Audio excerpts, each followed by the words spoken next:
नमस्कार। Electro homeopathy नाम सुनकर ही लगता है कि कुछ अलग है ना?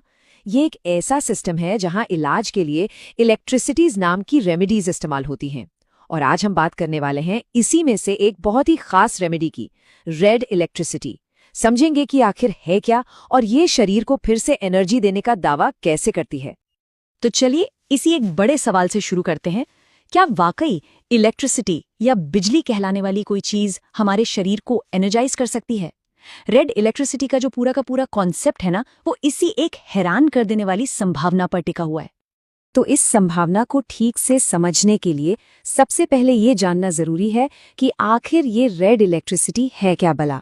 चलिए, इलेक्ट्रो होम्योपैथी के जो सिद्धांत हैं उनके हिसाब से इसकी असल परिभाषा को समझते हैं। तो इसको समझने का ना एक सबसे आसान तरीका है। सोचिए एक बैटरी के बारे में। तो रेड इलेक्ट्रिसिटी या आरई को एक पॉजिटिव रेमेडी माना गया है, और इस सिस्टम के मुताबिक इसका इस्तेमाल होता है शरीर की नेगेटिव कंडीशन से डील करने के लिए। मतलब जैसे कि कमजोरी हो या कोई अंग ठीक से काम ही ना कर रहा हो। तो सीधी सी बात है, नेगेटिव को हराने के लिए पॉजिटिव का इस्तेमाल।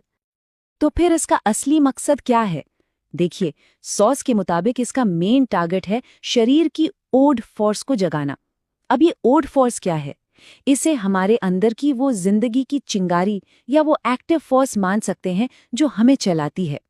तो रेड इलेक्ट्रिसिटी को इसी अंदरूनी आग को फिर से भड़काने के लिए बनाया गया है। तो अभी हमने पॉजिटिव बनाम नेगेटिव की बात की।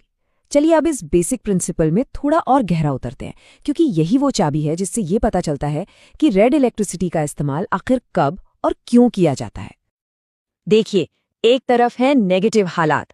मान लीजिए कोई अंग कमजोर पड़ गया है, ग्रोथ रुक गई है या किसी हिस्से ने काम करना ही बंद कर दिया है। और दूसरी तरफ है रेड इलेक्ट्रिसिटी का पॉजिटिव असर। मतलब उन्हीं हिस्सों को फिर से जगाना, उन्हें एनर्जी देना और एक्टिव बनाने की एक कोशिश। ये एक तरह से निष्क्रियता का इलाज है। तो सवाल ये उठता है कि ये रेमेडी शरीर में असर कहाँ करती है? इसका जो मेन टारगेट है वो है हमारा पूरा का पूरा नर्वस सिस्टम, यानी वो नसें भी जो हमारी मर्जी से चलती हैं और वो भी जो अपने आप काम करती हैं। अगर आसान भाषा में कहें तो इसका सारा फोकस नसों की कमजोरी को दूर करने पर है। तो थ्योरी तो समझ आ गई, अब इसके प्रैक्टिकल इस्तेमाल को देखते हैं। वैसे तो इसके सैकड़ों उपयोग बताए जाते हैं, लेकिन उन सभी को एक ही मकसद के इर्द गिर्द बांटा जा सकता है, और वो है अलग अलग तरह की कमजोरी का मुकाबला करना। तो सबसे पहला ग्रुप है नर्वस सिस्टम से जुड़ी हुई परेशानियां। सोर्स के अनुसार इसका इस्तेमाल लकवा, मेंटल स्ट्रेस और यहाँ तक कि याददाश्त की कमी जैसी कंडीशंस में किया